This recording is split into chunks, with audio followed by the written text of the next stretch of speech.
Senang sekali rasanya bisa menemani Anda hari ini. Di paparan kita kali ini, kita akan langsung membedah sebuah topik yang sebenarnya menjadi jantung dari setiap proses audit yang sukses, yaitu metode sampling. Anda tahu kan, terkadang kita dihadapkan pada jutaan baris data, dan rasanya pasti sangat melelahkan kalau harus memeriksa semuanya satu persatu. Tapi tenang saja, dengan pendekatan sampling yang tepat, Anda hanya butuh segelintir data untuk mengungkap kebenaran di baliknya. Jadi mari kita bahas bersama dengan santai, metode mana sih yang paling pas untuk Anda gunakan sehari-hari ya?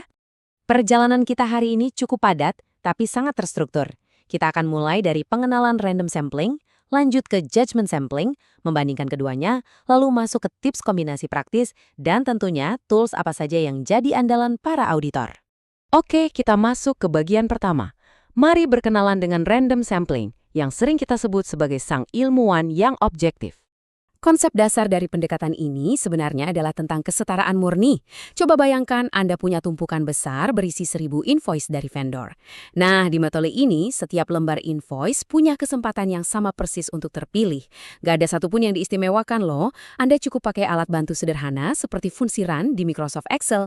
Nanti sistem akan memilih secara otomatis. Misalnya keluar invoice nomor 15, lalu 72, 210, dan seterusnya.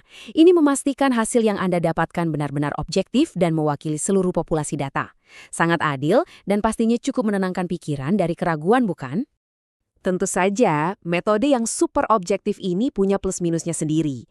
Kelebihan utamanya sangat jelas ya. Metode ini luar biasa objektif dan secara drastis bisa memangkas bias dari kita sebagai auditor. Tapi, di sisi lain, karena semuanya dipilih murni secara acak, metode ini kadang bisa melewatkan area-area yang justru beresiko tinggi. Kurang pas rasanya kalau Anda sebenarnya sudah mencium adanya indikasi fraud di titik tertentu.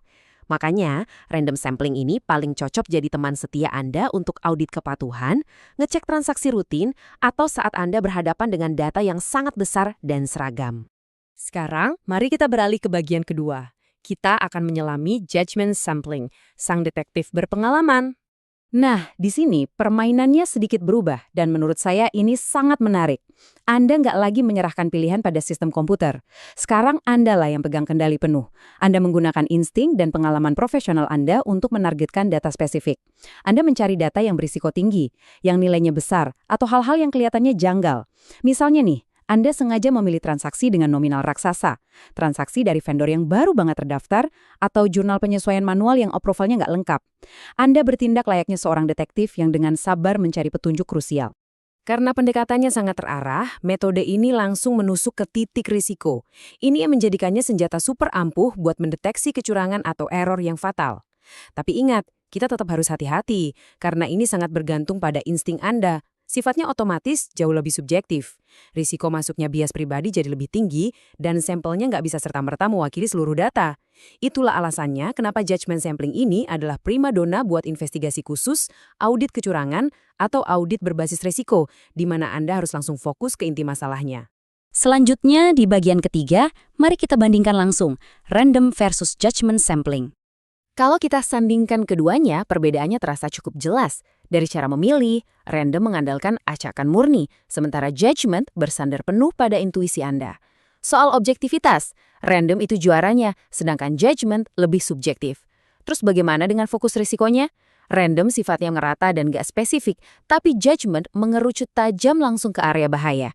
Jadi wajar aja kalau random memberikan gambaran populasi yang lebih baik dengan bias yang rendah, sangat pas untuk audit kepatuhan. Sebaliknya, judgment yang memang rentan bias justru jadi alat bantu terbaik saat Anda butuh investigasi mendalam. Keduanya sama-sama berharga, asalkan ditempatkan di situasi yang tepat. Masuk ke bagian keempat, ini dia momen ahanya, tips kombinasi praktis untuk mendapatkan yang terbaik dari keduanya. Anda tahu nggak, ada sebuah aturan emas yang sering banget dipakai oleh para profesional di lapangan. Rahasianya sederhana. Kenapa harus pilih satu kalau kita bisa gabungkan keduanya?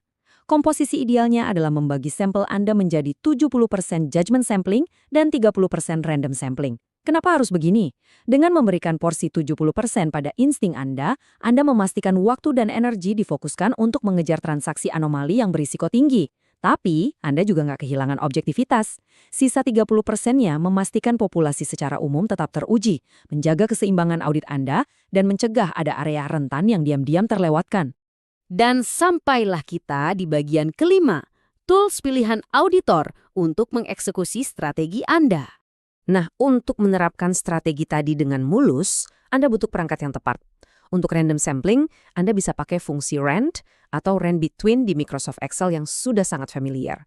Atau, kalau mau lebih advance, pakai software analitik seperti ACL, IDEA, bahkan query SQL secara acak. Sangat presisi. Beralih ke judgment sampling, alat tempur Anda lebih berfokus pada analisis cerdas.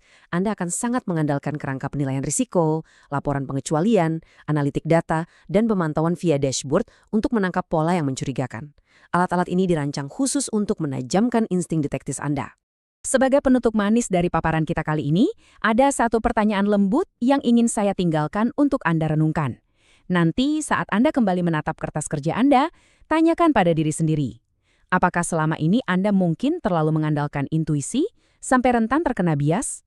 Atau jangan-jangan Anda malah membatasi diri dengan terlalu banyak data acak sampai mengabaikan risiko besar yang sebenarnya sudah ada di depan mata? Cobalah pendekatan kombinasi yang seimbang tadi dan rasakan sendiri bagaimana proses audit Anda akan terasa jauh lebih tajam, efektif, dan pastinya menenangkan hati. Terima kasih.